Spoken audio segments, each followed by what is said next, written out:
బ్రాహ్మణుడు తపస్సు అయితే ఎక్కడికి పోతున్నావు అని అడిగాడు దక్షిణుడు. ఈయన బ్రాహ్మణ రూపంలో ఉన్నాడు, ఆయన బ్రాహ్మణుడు. ఇద్దరు బ్రాహ్మణులు లాగా ఉన్నారు, ఒక ఆయన సత్వం, ఒక ఆయన బ్రాహ్మణుడు.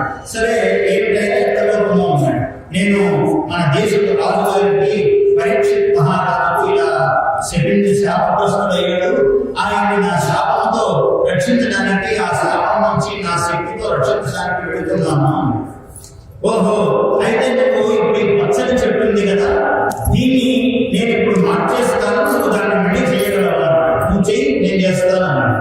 ఈయనేమో సర్పం కాబట్టి విషము చిమ్మేటప్పటికి మొత్తం పచ్చని చెట్టు, చిలకలు, గోల్వంతలు అన్ని వాటితో కణాలు మననగా మాడిపోయింది. చూస్తుండగానే అసలు చూసేటట్టు అంతే మాడిపోయింది. మాడిపోతే ఈ బ్రాహ్మణుడు అలా తపోదనం చేసి ఒక్కసారి చల్లాడు. మళ్ళీ ఎక్కడ చిలకలు అక్కడ, ఎక్కడ గోల్వంతలు అక్కడ, ఎక్కడ పళ్ళు, ఎక్కడ పుష్పాలు అన్ని చాలా ప్రమాణం.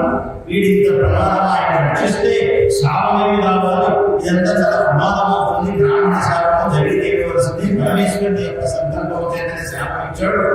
అందువల్ల ఈ బ్రాహ్మణుడు ఏం కావాలని పోతున్నావు నువ్వు, ఆయన రక్షిస్తావు, నీకేం కావాలన్నా అనేకంగా ధన సంపదలు ఇస్తాడండి, రాజ్యం ఇస్తాడు. ఆయన ఏమి ఇస్తాడో దానికి రెండింతలు ఇస్తాడని వెళ్ళిపోతావా? నాకు అదొస్తే నాకేముంది, నా తపస్సు వృధా చేస్తాను. ఏ తపస్సు అక్కర్లేదు, నీ తపస్సు ఖర్చు పెట్టదు, నీకు మణిమాణిక్యములన్నీ ఇస్తున్నాను, తీసుకో ఇవన్నీ అని ఆయన మొయ్యలేదండి. ధనాలు అవి ఇచ్చి ఎదురు అక్కడ వేసి వచ్చేసాడు.